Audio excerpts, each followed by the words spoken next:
nanti kalau kan ini apa namanya, opsinya Sabtu Ahad aja nanti untuk Opsinya Sabtu di atau Ahad, iya betul. di Ya kalau apa di mundur ke Ahad, Ahad nggak bisa. nggak bisa. Iya, dia udah ngomong dia ada kegiatan apa sih, kebaktian atau apa gitu Kang. Ibadah dia hari Minggu.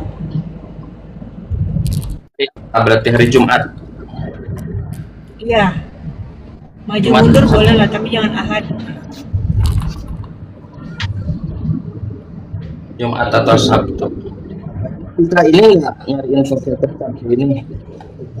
Oh, Ah, gimana? Jam 1 sebetulnya. Kang suaranya nggak jelas, mendem. Tes.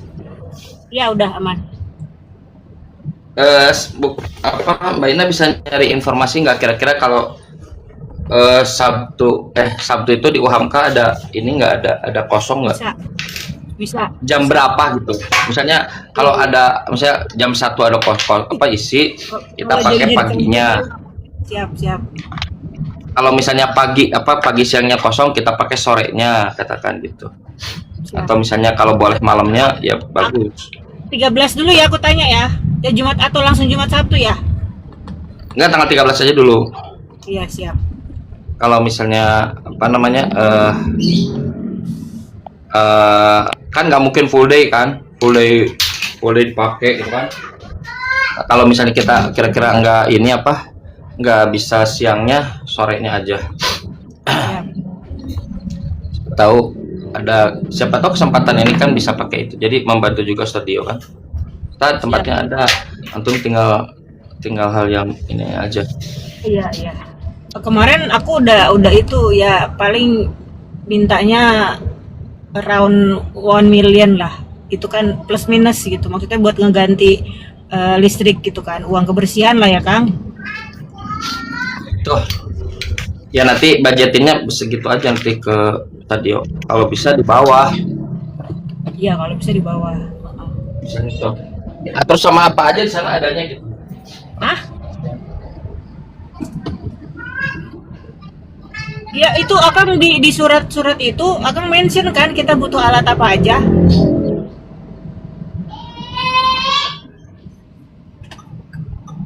Dan monitor.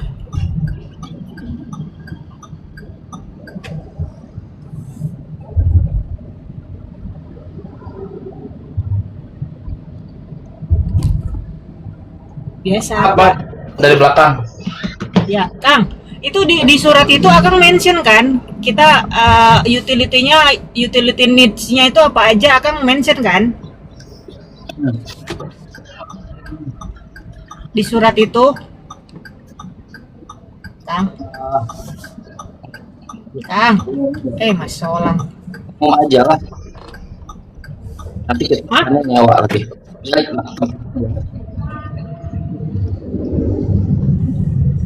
Kang Chan.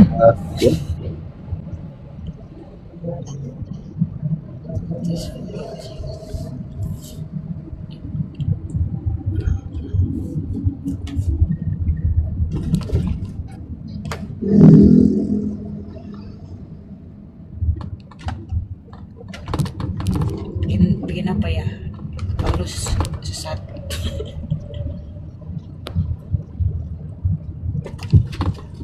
Tema apa, Kang? Buat tema apa?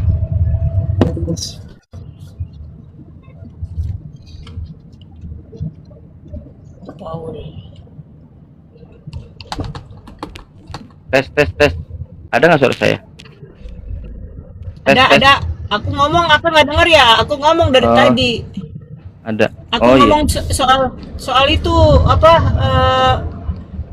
peralatan apa aja yang dibutuhin selama seminar nanti itu akan mention nggak di itu? Enggak, nanti suruh di telepon aja itu mah. Oh, di telepon. Pas koordinasi aja. Biasanya tempat buat yang doang. ke kampus. Tempat doang. Oh, nanti ya kalau maksudnya kosong nanti itu aja. iya nanti kalau apa namanya, Kan dia minta detail kan. berapa orang yang mau datang, terus apa aja yang dibutuhin gitu. Kan kemarin begitu kata Ibu Kori. Oh gitu ya. Apa aja nanti coba Mbak Ina di WA ke saya. Apa aja yang diperlukan? Informasi apa yang perlu kita sampaikan? Siap.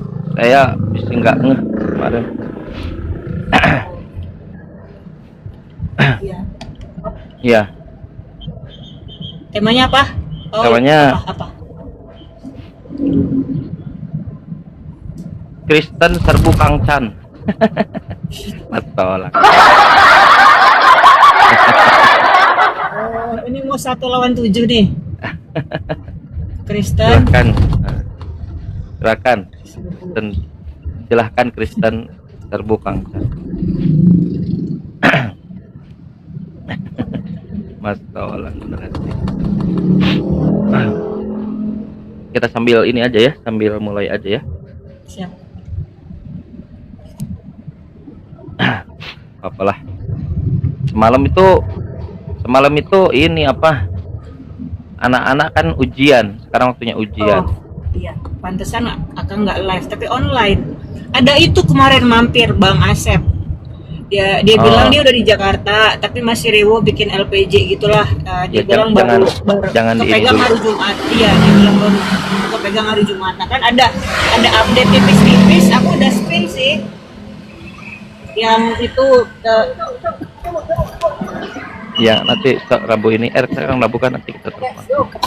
iya, aku narasumbernya jadi 2 lawan 2 aja aku bilang. Yang lain belum. Iya. Ya, silakan Kang. Iya.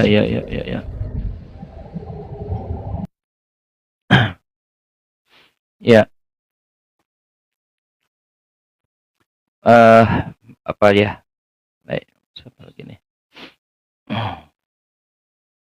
Baik. Kita buka ini pagi ya. Sarapan pagi. Kita buka. Alhamdulillah nahmaduhu wa nasta'inuhu wa nastaghfiruh wa na'udzubillahi min sururi anfusina wa min sayyiati a'malina. Man yahdihillahu fala mudhillalah wa man yudlilhu fala hadiyalah. Asyhadu an la ilaha illallah wahdahu la syarikalah wa asyhadu anna Muhammadan abduhu wa rasuluhu alladzi la nabiyya ba'dah. Qala Allah ta'ala fi kitabil karim, a'udzubillahi minasyaitonir rajim. Qul in kuntum tuhibbunallah fattabi'uni yuhibbukumullah wa yaghfir lakum dzunubakum. Jadi teman-teman sekalian, seketika pembukaan barusan saya ucapkan begini. Abduhu wa rasuluhu. Nabi Muhammad itu hambanya Allah dan rasulnya Allah. Banyak sekali kemuliaan-kemuliaan Nabi Muhammad yang terrecord, baik itu dalam Quran ataupun dalam hadis ataupun dalam sejarah sirah-sirah. Sebanyak apapun kemuliaan Nabi Muhammad yang terrecord, terekam di dalam Al-Quran, di dalam hadis, dalam sejarah Nabi, tak pernah menjadikan Nabi Muhammad itu ilahi. Bahkan Yesus anak Maria Isa, mukjizat pertama di dalam Quran itu disebutkan di Bible, nggak jelas mukjizat pertamanya apa. Hanya di Quran yang bisa menyebutkan mukjizat pertamanya Nabi Isa atau Nabi Yesus alaihi salam. Apa? Sudah berbicara di dalam buayan, nggak pernah ada disebutkan dalam Bible. Tapi umat Islam dididik tidak boleh mengkultuskan. Islam hadir untuk itu. Islam hadir untuk membatalkan pengkultusan selain kepada Allah Subhanahu wa taala. Boleh. Ada yang lain. Dulu ketika dialog pertama, saya katakan, saya sebagai pembelajar Bible, saya bisa mengidentifikasi dengan sangat presisi bahwa di dalam Al-Qur'an itu tidak boleh satupun disebut penguasa. Nabi Muhammad juga nggak boleh. Quran malah mengatakan, katakanlah Nabi Muhammad, innama ana basyarum mislukum. Sesungguhnya aku adalah manusia seperti kalian juga. Nabi Muhammad itu sama seperti kita, saudara-saudara. Beliau melapar, beliau terkena panah ketika perang Uhud ya, perang Uhud. Lalu beliau terluka, beliau sedih. Beliau ini bukan malaikat, beliau bukan Tuhan, beliau manusia biasa. Ana basyarum mislukum. Bukan saya mengklaim. Allah Katakanlah Nabi Muhammad, aku manusia seperti semisal kalian juga. Tapi apa yang membedakan Nabi Muhammad dengan kita? Yuhi ilai. Nabi Muhammad diberikan wahyu. Lewatnya lah kita tahu Al-Quran. Lewatnya lah kita tahu mana Tuhan, mana manusia. Malaikat. Di dalam Quran dikatakan, wa id qala rabbuka lil malaikah. Dan ingatlah ketika Allah berfirman kepada malaikat, inni ja'ilun fil ardi. Aku akan menjadikan manusia, jadikan di bumi ini khalifah. Lalu diperintahkan, wasjudu, bersujudlah kamu malaikat. Wa id qala rabbuka lil malaikati usjudu, bersujudlah malaikat. Malaikat bukan penguasa, mereka harus sujud sesuai dengan perintah Tuhannya. Nggak bisa. Siapa lagi? Iblis. Iblis juga sama. Iblis itu tidak berkuasa apa-apa dalam Quran. Berbeda, satu-satunya yang bisa disebut penguasa dalam Quran hanyalah Allah. Allahu Rabbus samawati wal ard. Allah penguasa langit dan bumi. Allahu Rabbul masyriqi wal maghrib. Allah penguasa timur dan barat. Allahu Rabbul alamin. Allah Tuhan semesta alam. Berbeda dengan di Bible. Saat teman-teman Kristen mempromosikan bahwa Yesus itu berkuasa di langit dan di bumi, kok beda ceritanya dengan Bible? Bible mengatakan bapaknya Yesus berkuasa. Matius 11:25. Aku bersyukur padamu ya Bapa, Tuhan langit dan bumi. Iblis berkuasa. Anda buka Lukas pasal 4. Sebab jika kau menyembahku, segala kuasa akan diberikan. Segala kuasa bahkan. Iblis dalam Bible. Di kepala kita dia tahu iblis itu penguasa. Wahyu pasal 14 nomor 9 kalau tidak salah. Bahwa iblis itu menyesatkan seluruh dunia. Bayangkan, berkuasa. Satu-satunya yang tidak boleh dipercaya sebagai penguasa adalah Yesus. Siapa yang mengatakan? Yesus sendiri. Apa kata Yesus? Jika kamu melihat Kristus di sana, Kristus di sini, Mesias di sana, Mesias di sini, jangan percaya. Setelahnya nanti ada ke bukit di Galilea ya. Bukit Galilea, ada oknum yang bernama Kristus bilang, kepadaku telah diberikan kuasa di langit dan di bumi. Kata Yesus, jangan percaya. Kalau jangan percaya, jangan percaya.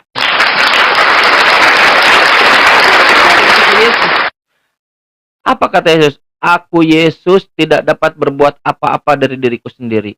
Aku Yesus, Bapakku lebih besar daripada siapapun.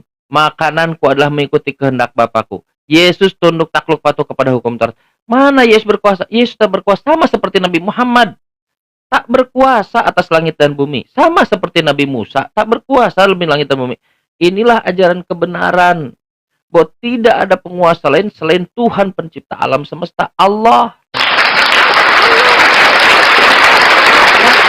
Inti dari ajaran para nabi itu, teman-teman sekalian, baik itu Nabi Musa, Nabi Abraham, even Nabi Yesus. Even Nabi Yesus itu hanya ingin mengenalkan kalau Tuhan itu Esa. Namanya Allah. Bahwa aku hanya utusan. Baca Yohanes 17 nomor 3. Aku hanya utusan. Baca Markus 12 nomor 9. Tuhannya Yesus hanya satu-satunya Tuhan. Baca Ulangan 6 nomor 4. Kata Musa, Tuhannya Yesus hanya satu-satunya. Tapi dulu 400 abad keempat datanglah masalah orang-orang yang ingin mengilahikan Yesus. Kenapa ada masalah itu? Karena Yesus sempat disuntik oleh Paulus keilahian. Paulus menyuntikkan keilahian kepada Yesus. Bayangkan, Yesus tak pernah mengatakan dirinya ilahi. Tak ada satupun. Orang-orang barat itu kaget mereka. Kaget. Saya pernah bertanya pada orang UK di Komal. Bang, iya Kang Chan. Apa kabar Bang? Baik. Pakai bahasa Inggris. Bang, pernah nggak orang-orang di Inggris itu mendalil Yesus Tuhan dengan Yohanes 13:13? John chapter 13 verse 13. Apa kata dia? Never happen, Kang Chan. Mereka ini luar biasa. Oh, ternyata ada dalil Yesus Tuhan. Di mana? Di Asia Tenggara, di Indonesia, dari Salemba. Tidak diketemukan di Inggris, tidak diketemukan di Amerika, tidak diketemukan di Jerman, tidak diketemukan di Eropa, tidak diketemukan seluruh dunia, hanya ada di Indonesia. Yesus mengaku dirinya Tuhan. Walaupun sebetulnya sebagian juga mengatakan junjunan.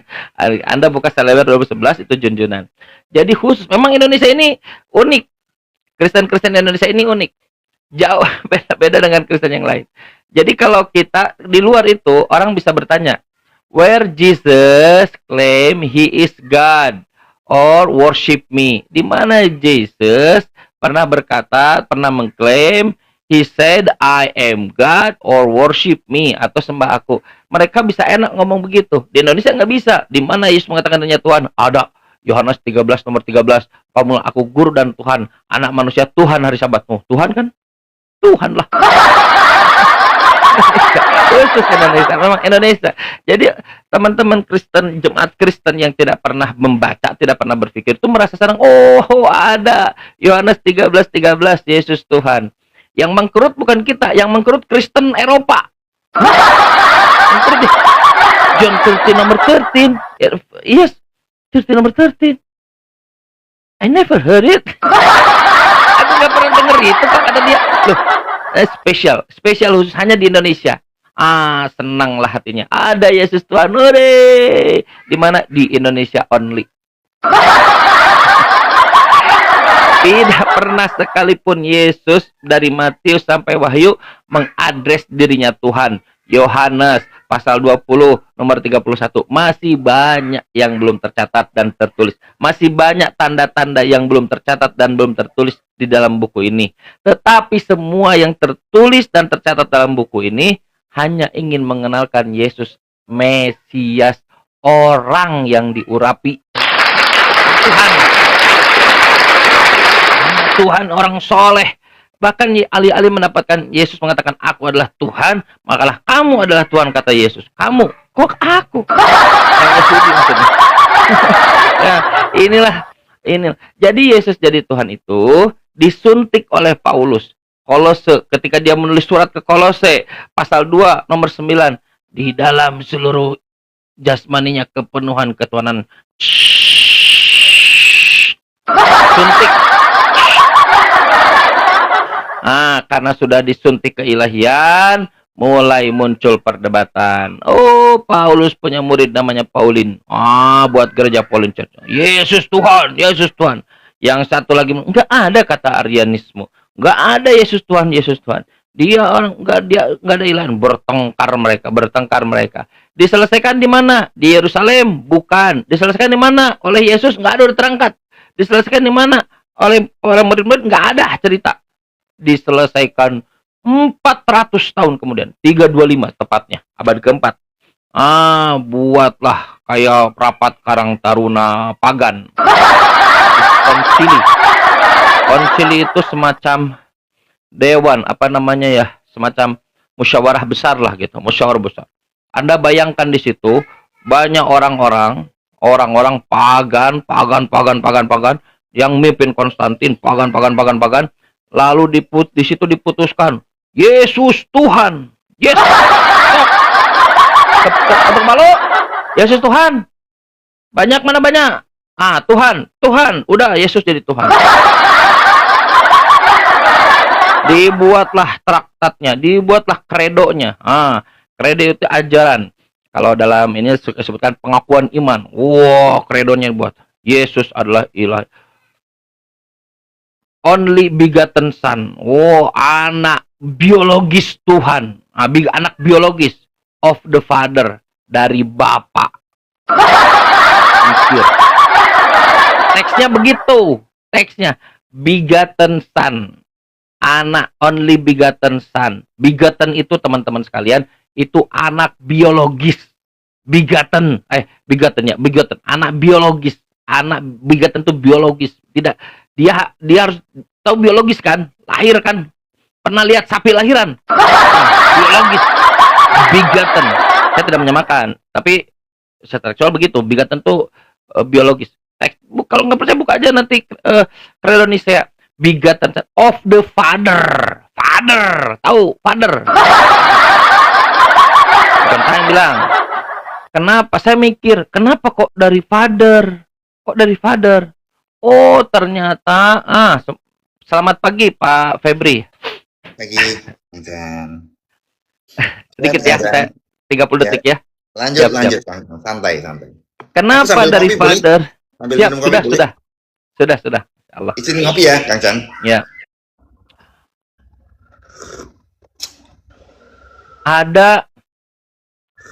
ada salah satu ayat dalam Quran. Aduh, saya lupa ayatnya ya.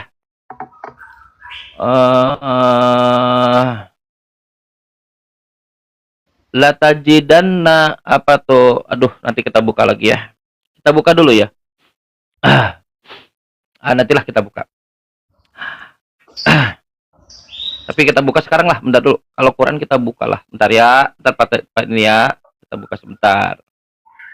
Kita buka.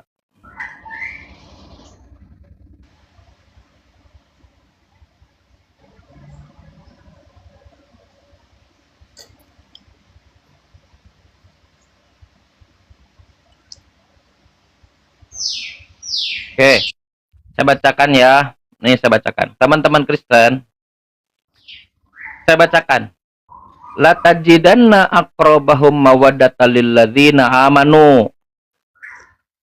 Dikatakan di situ bahwa kamu akan menemukan orang yang paling dekat persahabatannya dengan orang-orang lil ladzina amanu, dengan orang-orang yang beriman, yang paling dekat persahabatannya.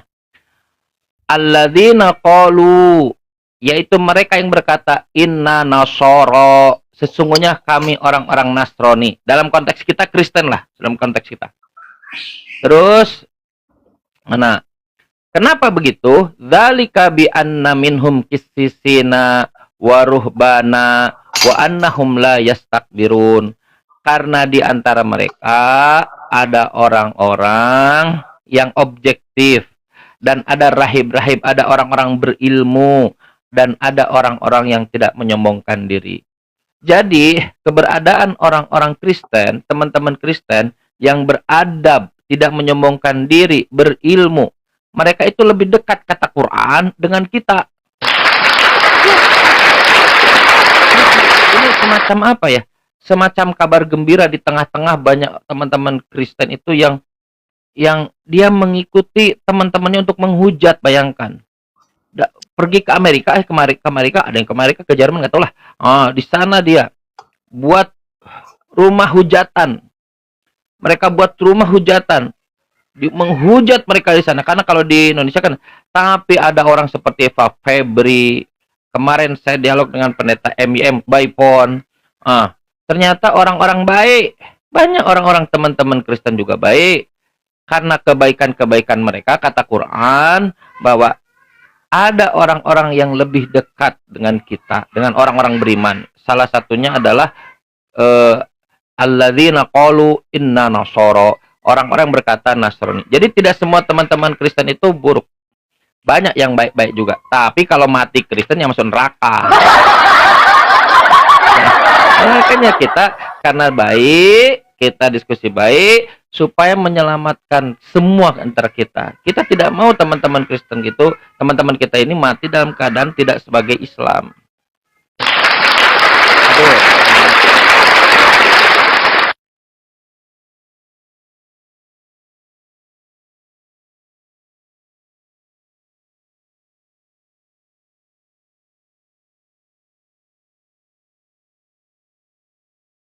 Tadi suara anak saya ada nggak, Mbak Indah? Nangis? Nggak ada, aman. Nggak ada. Iya. Memang disuruh mandi, ada 2 respon oleh ibunya.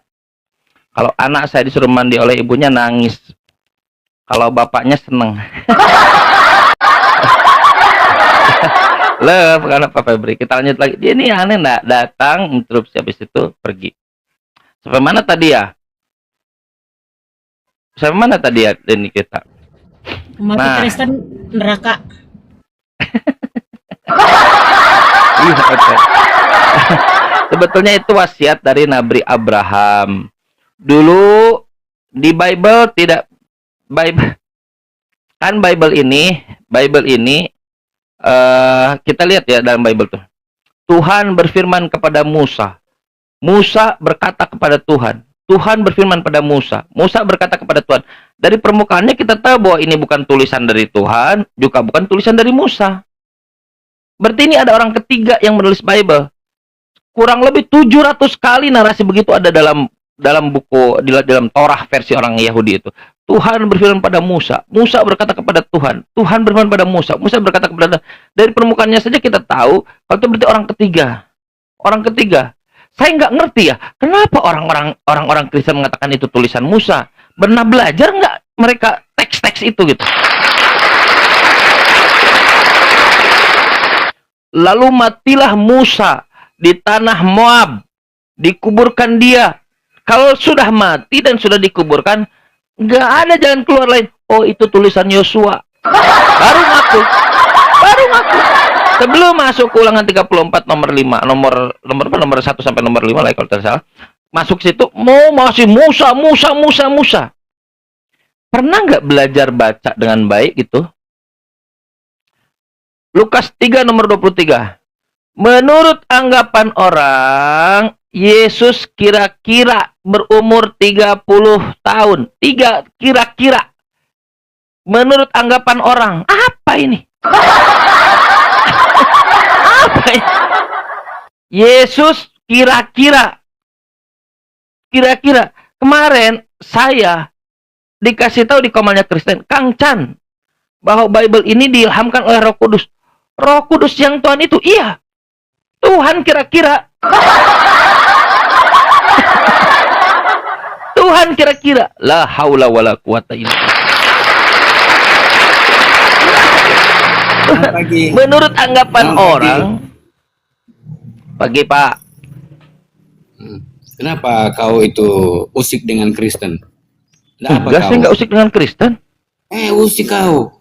Siapa yang usik? Kuasailah Al-Quranmu. Kau apa yang mau Bapak tanya terkait Quran?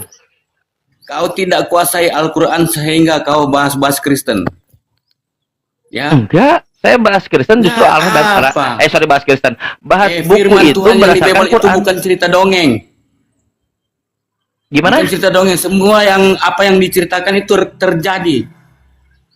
Ya, masih jauh Muhammad datang sudah tertulis bahwa akan datang nabi palsu, penghujat. Kalian itu. Kok jadi saya? Ya. Jadi kamu nabi dikoreksi.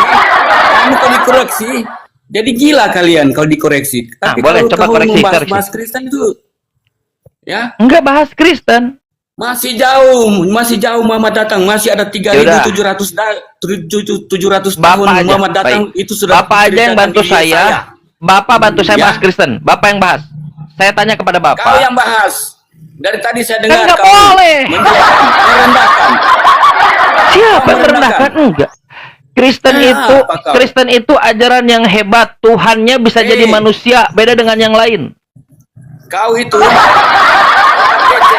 hanya di Kristen Tuhan itu diludahi, tidak ada di yang lain. Hebat itu. Begitu. Tuhan saya apa? Sebentar. Tuhan saya siapa yang merendahkan? Di Bible terus pindah di Al-Quran. Gimana? Yang ngomong sendiri Ustadz kalian. Apa tuh? 75% ambil dari Bible. Yang mana? Sama Ustadz Makrus. Ustadz Makrus. Gak pernah dengar. Gak pernah dengar. Di dalam Bible, Pak, contoh saya kasih contoh ya, 3 ya. Di dalam Bible, Nabi Lot itu berzina dengan anaknya. Dicetak tahun 1924. Bukan, Nabi Lot itu berzina dengan anaknya. Bapak percaya nggak? Otamu BC. Adikku, marilah kita, karena pemuda-pemuda di kota tidak mau mendatangi kita. Marilah kita beri ayah kita minuman supaya dia mabuk. Setelah itu adikku, kita tidur dengan bapak kita supaya bisa mendapatkan keturunan.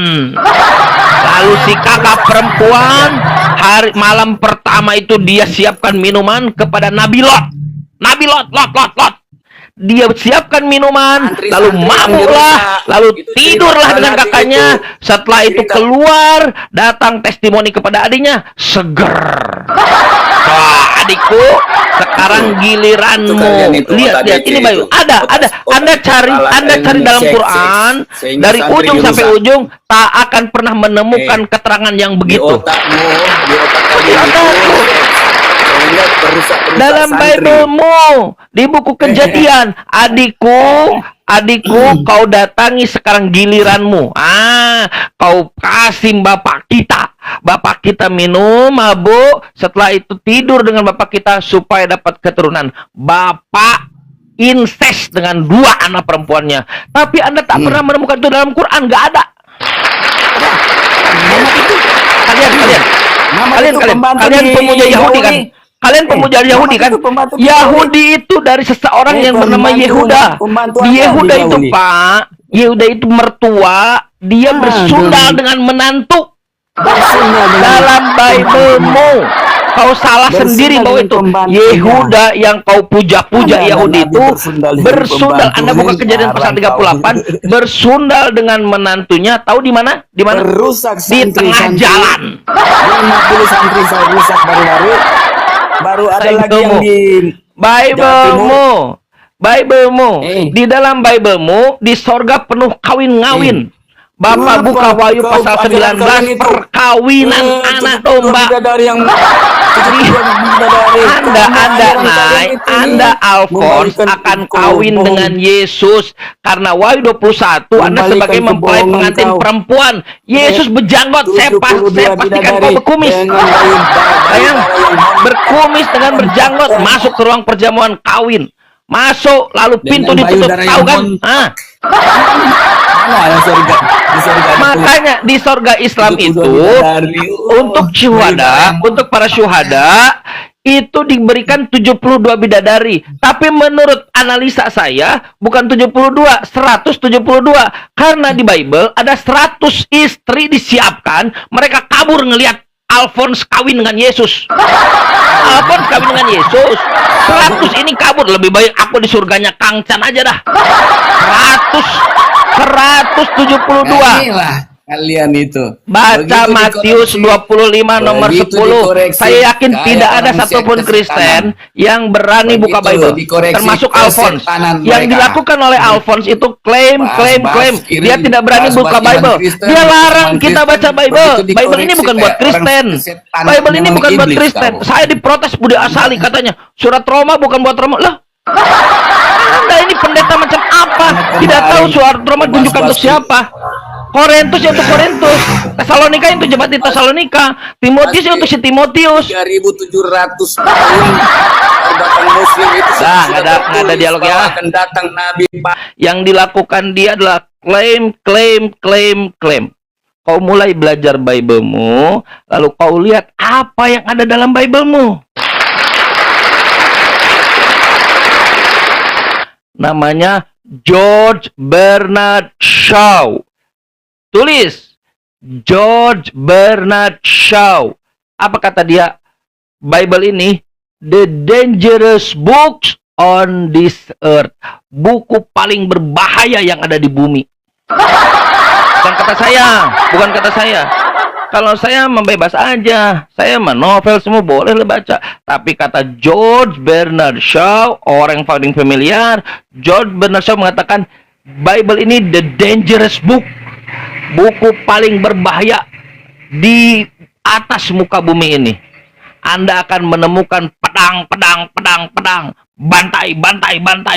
Bawalah seteruku yang tidak suka aku menjadi rajanya. Bawalah ke hadapanku. Bunuhlah dalam terjemah Indonesia. Kalau dalam terjemah bahasa Inggris di beberapa literatur termasuk KJV, slaughter.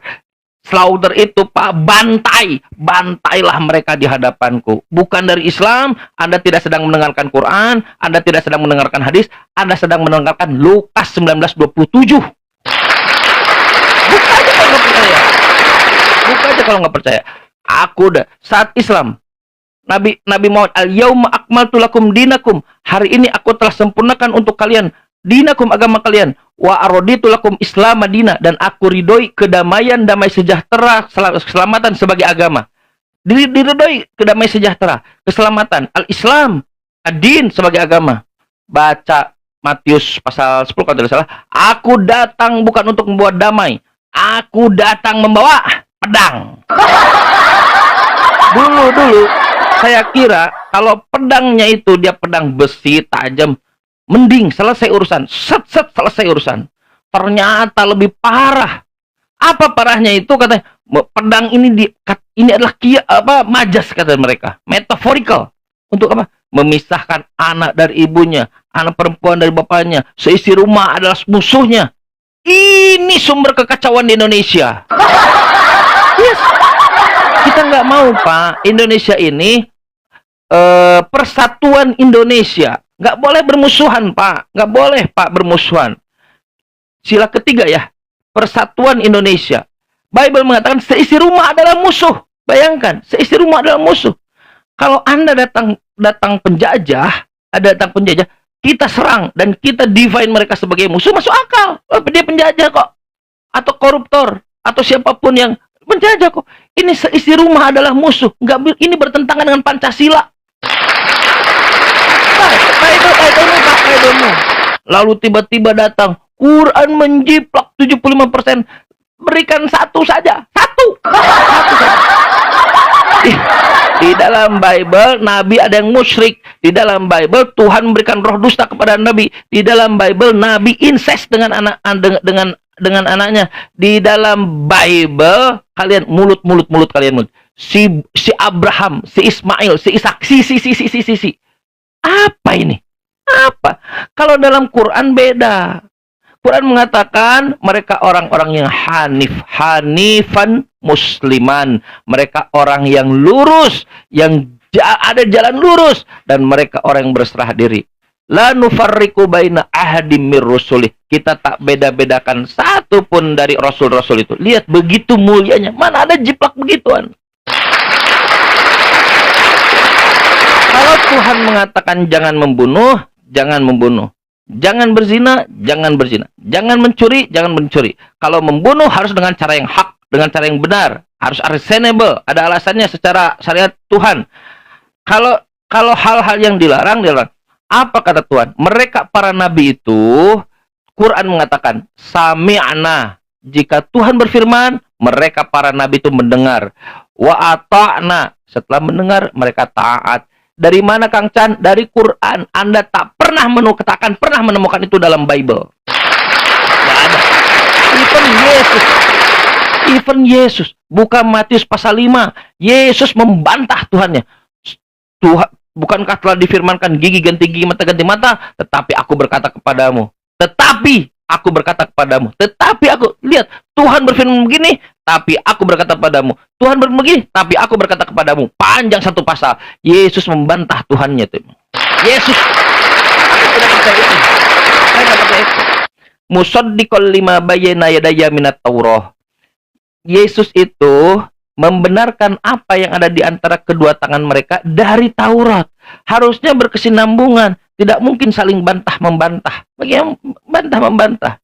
Ada yang dihalalkan, ada yang diharamkan. Tapi kalau perintah Tuhan berfirman begini, tapi aku berkata begini. Tuhan bilang, mana ceritanya?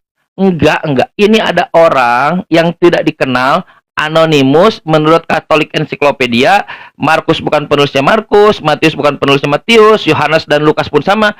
Mereka menulis, anonimus ini menulis terkait Yesus. Dan usaha mereka ini bisa mewah sebetulnya jika tidak diklaim sebagai kitab suci. Ada orang menulis, lalu ada kesalahan-kesalahan, biasa penulis itu. Mulai dari pembukaan itu sudah kesalahan. Alkitab. Di depannya itu, Alkitab. Berikan kepada saya satu saja contoh Quran, Al-Quran. Apakah kata Al-Quran ada dalam Al-Quran? Ada. Syahrul Ramadan alladzi unzila fihil Quran. Bulan Ramadan, bulan yang diturunkan Al-Quran. Banyak sekali. Al-Quran. Maka ditempellah di situ Al-Quran. Ujung-ujung ditulis Alkitab. Berikan kepada saya satu saja. Dalam Bible Anda, dalam Alkitab Anda, dari Matius sampai Wahyu disebut Alkitab. Nggak ada. Satu saja. Saya bisa dikoreksi ya. Kalau ada yang bisa mengkoreksi saya, dari Matius sampai Wahyu, itu ada sebagai Alkitab. Kata Alkitabnya sendiri di cover itu sudah rekayasa. Udah buatan. Engineering. Di engineering Alkitab ini. Kata Alkitab tidak pernah ada dirujuk di dalam Alkitabnya itu sendiri. Untuk Matius sampai Wahyu nggak pernah ada. Anda akan menemukan pertentangan yang banyak. Afala yatadabbaruna al-Qur'an? Apakah mereka tidak mentadaburi, memperhatikan Al-Qur'an? Walau kana min indi ghairillah. Ini penegasan sekaligus tantangan. Walau kana min indi ghairillah. Seandainya ini bukan berasal dari Tuhan, dari Allah, lawajadu fi ikhtilafan katsira. Maka kamu akan menemukan pertentangan yang banyak. Jangankan dari Allah, dari manusia saja, si A yang pemikirnya sama, potensial bisa di pertentangan. Ini dari Tuhan semesta alam. Ini standar yang bagus. Berikan kepada kita kontradiksi di dalam Al-Quran. 1600 tahun, 1500 tahun, 1447, 1500 tahun. Tak pernah ada yang bisa menemukan pertentangan dalam Quran. Saya tantang. Satu saja. Berikan pertentangan di dalam Quran. Bawa pendeta-pendeta kalian, bawa pastor-pastor kalian, Pak, Ibu, Anda boleh tawarkan. Siapa kemarin namanya Hafid itu ya? Pakai cadar Kristen rasa Islam tuh. Pakai cadar, pakai. Lalu bicara kira asap, ngawur kemana-mana. Bawa dia sini. Ajak sini. Tunjukkan satu saja kontradiksi dalam Quran. Satu saja. Bible. Anda buka halaman, belum masuk rumah, Pak. Masih di halaman pertama. Masuk ke halaman. Tok. Bereshit bara Elohim. Di situ, Pak, Anda akan melihat, ini kita pakai standar sains saja ya. Anda akan melihat pertentangan demi pertentangan bertubi-tubi di pasal pertama. Seriusan. Di situ disebutkan bahwa hari pertama, hari kedua sudah ada, sedangkan matahari hari keempat. Tidak ada satupun saintis yang bisa mengkonfirmasi seperti Quran, mengkonfirmasi bagaimana bisa ada terang, ada gelap, ada siang, ada malam, ada sore, mataharinya ketinggalan di belakang. Nggak masuk. Makanya Isaac Newton ini orang yang paling keras. Gimana ceritanya? Bagaimana bisa orang sekarang sudah punya teori namanya fotosintesis. Jadi orang itu, tumbuhan itu, Pak, bisa tumbuh dengan proses fotosintesis. Perlu udara, oksigen, perlu juga sinar matahari. Bagaimana orang kacang bisa tumbuh dan seterusnya tumbuhan bisa tumbuh, mataharinya hari keempat. Orang gila. Baru halaman pertama. Makanya dari situ teman-teman sekalian, Allah Tuhan semesta alam mengajak, katakanlah Kang Chan, ya ahlal kitab, orang yang mau melihat referensi. Ahlul kitab dalam konteks itu adalah Yahudi dan Nasrani. Ta'alau, naiklah, kemarilah. Ila kalimatin sawa, menuju kalimat yang sama. Bainana, antara kami, wa bainakum, antara kalian. La na'budu illallah, jangan menyembah selain Allah. Silakan. Akan ada tamu 2, silakan.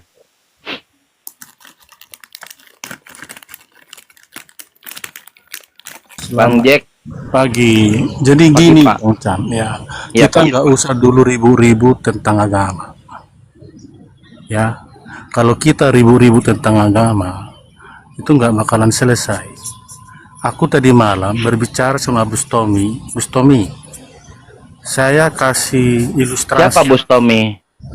orang Muslim. Jadi saya Siapa dia? Saya bisa Enggak, sebentar lu. Siapa dia? ya orang Muslim, saya nggak tahu siapa Oh, dia, umum. tapi dia Oke. masuk ke Komal Kristen. Oke. Karena gini, manusia Indonesia ini udah banyak jiwanya rusak gitu loh, otaknya rusak, akalnya rusak. Seharusnya orang beragama itu, ya, pertama dia cerdas, dia waras, dia semakin pinter, gitu loh. Tapi masalahnya Indonesia beragama bukan malah cerdas, bukan masalah menjadi ini, malah jadi dungu, tolol gitu loh. Kenapa saya bilang begitu? Memilih manusia yang berakhlak mulia aja dia nggak bisa gitu loh. Contoh tadi malam saya bilang sama Bustomi, kita nggak usah dulu berdiskusi tentang agama. Kamu milih aja nih, di kampungmu contoh nih ada banyak penduduk, tapi ada dua sosok di situ yang kontroversial. Contoh ada namanya Pak Budi. Pak Budi ini seorang guru, istrinya juga guru, ya. Dia punya usaha berkebun, dia punya usaha ternak. Kenapa Pak Budi ini sangat disenangi oleh rakyat? Karena dia suka membantu rakyat, moralnya baik, ya. Kalau ada rakyat yang miskin masuk rumah sakit, ya bantu gitu loh. Makanya banyak rakyat yang sangat senang sama dia gitu loh. Terus yang kedua, ada yang kontroversial di situ, ada namanya Pak Borjong. Pak Borjong ini tukang kawin, istrinya lebih dari 10. Dia suka mengawini bocil, mengawini menantu, bahkan mengajari boleh mengawini kambing katanya. Pertanyaan saya sama Pak Bustomi, kira-kira kalau Anda tinggal di kampung itu, mana yang kamu layak teladani? Pak Budi atau Pak Borjong? Saya bilang begitu. Dia nggak bisa jawab loh. Sekarang saya tanya Pak Cang. Pak Cang kalau tinggal di situ, kira-kira Anda yang teladani Pak Budi atau Pak Borjong? Silakan. Saya meneladani Nabi Muhammad. Orang lain nggak bisa saya teladani. Dulu teman-teman, izin dulu, saya nggak nyambung teman-teman. Makanya saya bilang tadi. Saya meneladani Muhammad. Saya nggak meneladani orang lain. Orang beragama itu seharusnya makin cerdas, makin pintar gitu loh. Ya, ngapain saya meneladani orang lain? Orang lain itu bisa salah. Kalau Nabi Muhammad itu wahyu dan maksum ya. Ya, udah selesai. 5 detik. Selesai kan?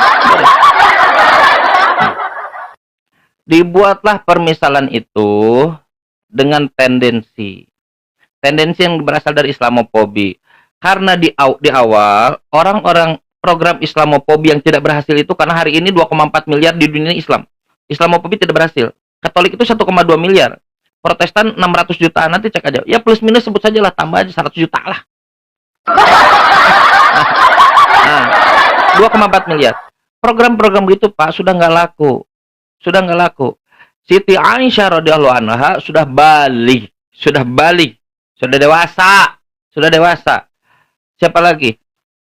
Bukan tukang kawin ini istilah yang dibuat oleh Kristen dengan tendensi poligini sebetulnya. Ada konsepnya itu poligami itu bagi dua. Kalau pasangan laki-lakinya banyak namanya poliandri. Kalau pasangan perempuan yang banyak berarti poligini. Tapi karena kita sudah kadung ya poligami aja lah. Poligami. Anda lihat Bible Anda. Salomo berapa Salomo? 700 plus 300 gundik. Harus bilang kita ini keturunan Abraham, bapak kita bapak Abraham. Abraham istrinya lebih dari 1 Margona. Hagar, Keturah. Coba. Ada Abraham bayangkan. Ada seorang profesor Kristen namanya Barbara Tering. Lakukan riset mereka dia puluhan tahun. Hasil riset objektif kan, akademis riset.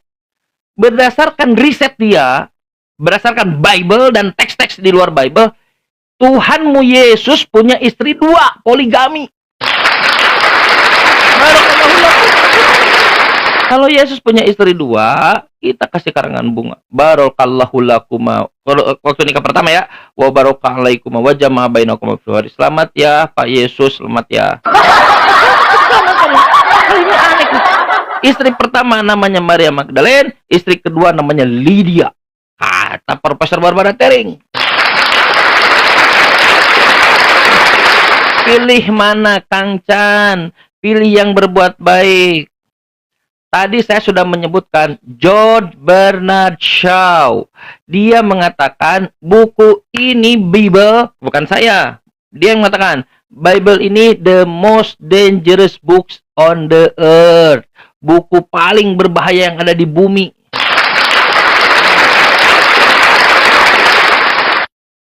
Perang salib. Jadi slogan, seandainya dulu bisa ngeprint spanduk, dibuat spanduk dulu. Apa katanya? Bawalah seteruku yang tidak suka aku menjadi rajanya. Bawalah seteruku yang tidak suka aku menjadi rajanya. Bawalah ke hadapanku, bantailah mereka di depan mataku. Ajaran kasih, mana kasih? Mana kasih? Itu ceritanya apa? Jangan ngarang lah. Bebas, Kristen nanya aja. Tadi saudara Jack, saudaramu panjang lebar cerita, turun hanya dalam waktu 3 detik. Nanti Mbak Indah, kalau ada rekamannya, saudara Jack tadi yang harus bertukuk lutut dalam 3 detik, bagus, nanti saya upload. Ya. Pertanyaan saya, setiap kali saya bertanya, kamu nggak mampu jawab. Yang mana? Itu terus tanya. Ya. Contoh. Itu kan klaim sepihak. Contoh. Belum sepihak, tapi buktinya banyak. Ada. Mana buktinya? Mana buktinya? Masa buktinya? Mana buktinya? Ya, buktinya ini saya tanya aja. Ih. Saya tanya. Kalau tanya mah berarti yang baru dong. Gimana? Bukti-bukti yang pernah nggak bisa jawab. Ya, Bukti. ini pertanyaan yang pernah saya tanyakan. Kembali saya Bukan. tanyakan. Ah, coba. Mau nggak?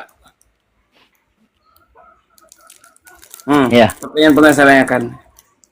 Kan Tuhan itu Maha Kuasa mengetahui semua bahasa. Betul. Ya. Ya. Kalau Tuhan itu Maha Kuasa mengetahui semua bahasa, kenapa jalan kebenaran yang adalah firman-Nya hanya bisa sebahasa doang? Ini saya bertanya tentang Tuhan ya, bukan tentang nabinya. Jangan jawaban kepada nabinya. Saya bertanya kepada Tuhan yang Maha Kuasa. Ini jalan keselamatan. Ngapain hanya sebahasa doang? Yang mana? Maksudnya yang mana? Ya, saya bertanya. Silakan Yang dijawab. mana? Tuhan mengetahui semua bahasa. Iya, yang mana? Pertanyaannya apa? Tuhan itu kan Maha Kuasa. Iya. Itu lah. Tuhan itu Maha Kuasa, betul. Ya. Terus? Tuhan Maha Kuasa mengetahui semua bahasa, betul. Iya, premis kedua tuh. Terus? Ya. Tuhan Ngomong Maha apa Kuasa kau ini? mengetahui semua bahasa. Saudara, mulai dengan pertanyaan itu ya. Kenapa, apakah, Jawab, gimana, itulah, siapa? Kang Fajar. Ya, Saya menjelaskan maksud pertanyaan saya. Anda bertanya, dan kamu ini aneh harusnya. Kan saya bertanya kemudian. Ya, apa pertanyaannya? Dari tadi menjelaskan terus pertanyaannya apa? Tuhan itu Maha Kuasa mengetahui semua bahasa. Kenapa? Iya, la haula wala quwwata. Pertanyaannya, saya tahu itu udah diulang. Kenapa firman Tuhan adalah petunjuk jalan keselamatan hanya bisa sebahasa doang? Hanya bisa sebahasa doang. Berbagai bahasa. Hanya bisa, maksudnya hanya bisa sebahasa doang. Gimana? Nggak ngerti saya. Hanya bisa sebahasa doang. Iya. Enggak.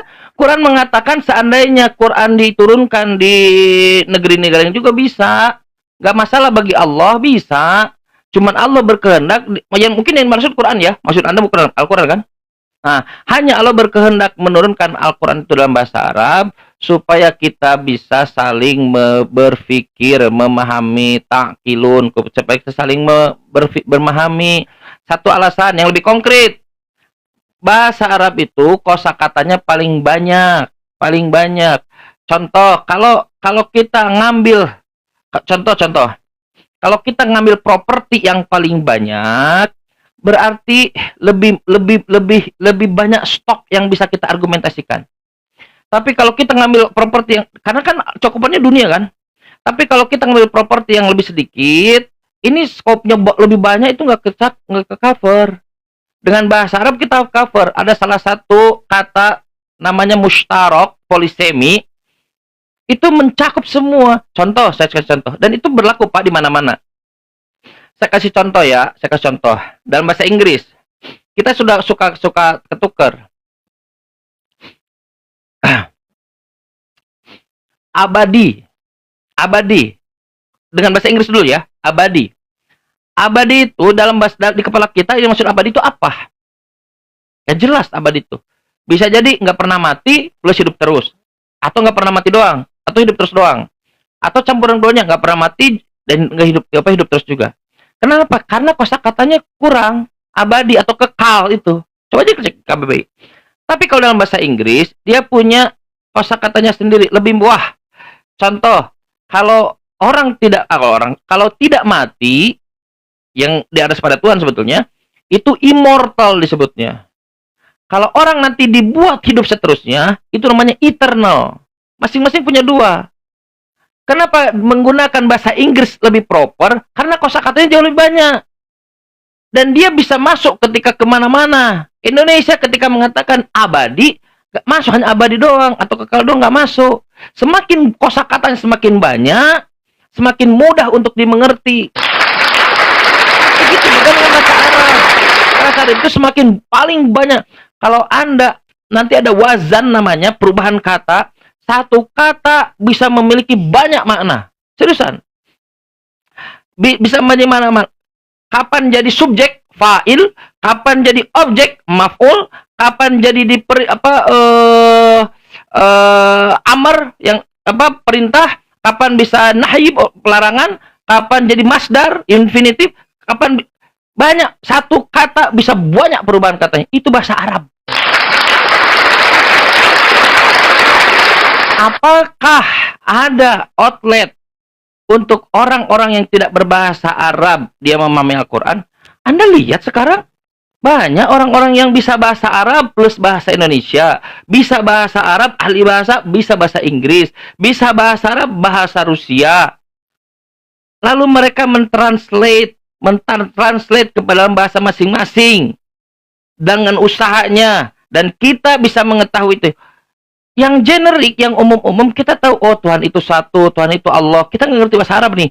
Tuhan itu satu, kita tahu konsepnya. Tetapi ketika hal-hal yang lebih detail, kita tahu standarnya apa yang dimaksud. Apa Al-Quran dengan berbahasa Arab itu. Kita tidak ditinggalkan. Saya kasih contoh. Kristen tidak punya bahasa satupun. Kristen mengklaim Tuhannya Yesus. Yesus itu tidak lahir di Yunani, apalagi di Antioquia. Yesus ini orang Tuhan kalian, orang Yahudi, keturunan Israel. Tuhan kalian keturunan Israel. Kata para scholar, Anda itu pertanyaan para scholar. Para scholar, bahasa ibu dia, kalau nggak bahasa Aramaik, bahasa Ibrani atau bahasa Arab in between Semitic, Eli lama sabachthani. Eloi di dalam maksud Eloi lama sabachthani. Ilahi lama tadahtani. Teos. Nggak ada begituan. Tapi lihat yang terjadi. Salinan manuskripnya ternyata bahasa Yunani Koine, Greek. Yunani lama. Lalu kalian terjemahkan dalam bahasa-bahasa kalian. Sebentar-sebentar jadi Tuhan. Sebentar-sebentar jadi junjunan. Lalu di kepala orang, karena tidak punya standar bahasanya Yesus, dia tidak dimengerti apa yang diucapkan oleh Yesus. Dia terima apa yang disampaikan oleh Salemba tadi di awal kita bahas. Di mana Yesus Tuhan?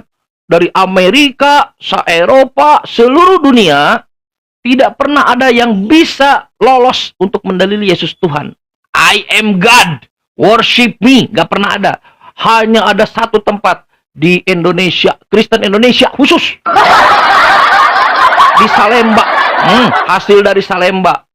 Dia terjemahkan, engkau benar, engkau mengenal aku guru dan Tuhan, sebab akulah guru dan Tuhan. Ada, wow, mereka tercengang. Luar biasa Kristen Indonesia. Hanya Kristen Indonesia yang bisa mendalili Yesus Tuhan. Kristen di luar nggak pernah ada. Makanya di luar orang sekarang berkata, orang-orang Kristen sendiri, yes, benar juga ya.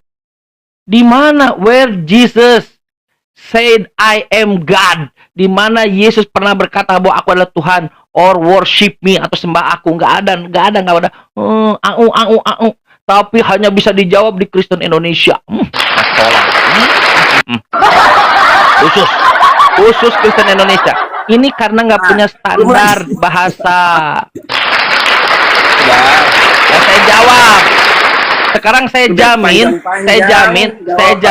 iya sebentar, siap. Saya jamin tidak ada satu Kristen pun yang bisa jawab pertanyaan saya. Bentar gimana? Baik, makasih. Kalau dia tanggapi berarti saya sudah menjawab dengan proper.